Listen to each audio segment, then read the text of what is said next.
A trip to the grocery store is convenient for many families, but others once had to travel outside of their community just for fresh and healthy food. Sudan Bryn reports on this issue in North Baton Rouge. If you take a look around, there's groceries, but many residents in certain parts of Baton Rouge are saying they're in need of more items like this in their area. It's a grocery store on Florida Boulevard, but these shoppers say they live on the north side of Baton Rouge. They say it's a good start, but the economic development on this side of town needs some improvement. They need to do a little more for the Scollonville area and the people living in the Scollonville area, because most people out there don't have cars and can't get to the big stores and stuff like that. So I think it need to be more done to try to help the community up there. I mean, you could let Ross's build one of these over there. Find them a good piece of land and scrap it on up.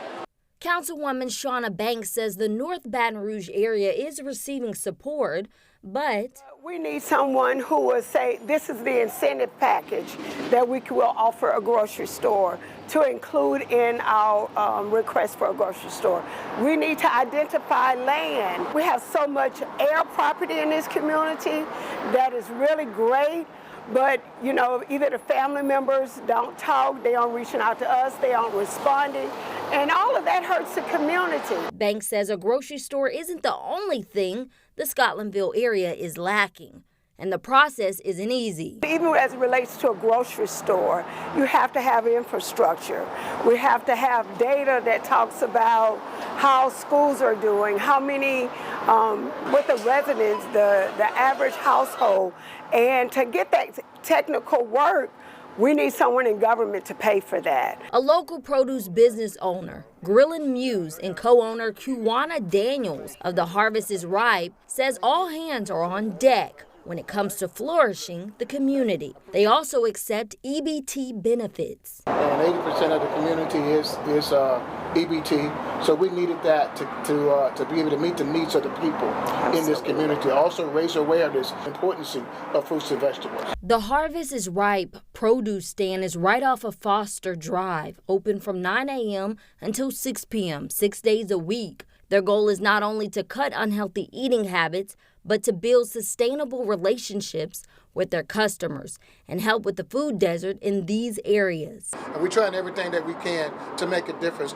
Banks says the Baton Rouge Planning Commission will begin to have community meetings and discussions for a potential grocery store in the surrounding areas. We would love to have a grocery store on the corner of Swan and Scenic Highway. However, it's private, you know, so unless those persons are interested in partnering it with us for the sake of the community, our hands are pretty much tied.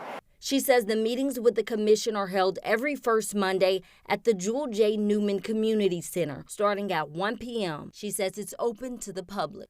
Councilman Cleve Dunn Jr., where a new Rouse is recently opened, says he's excited for the future. I'm excited about the one right here in my district, but I know my other council colleagues and other elected officials in the mayor's office are working on plans as well. I took a trip with Councilman Hurst to Houston to look at some retailers out there to bring to his district. I know Councilman Cole is working on bringing a grocery store to his district. Councilwoman Banks, same thing.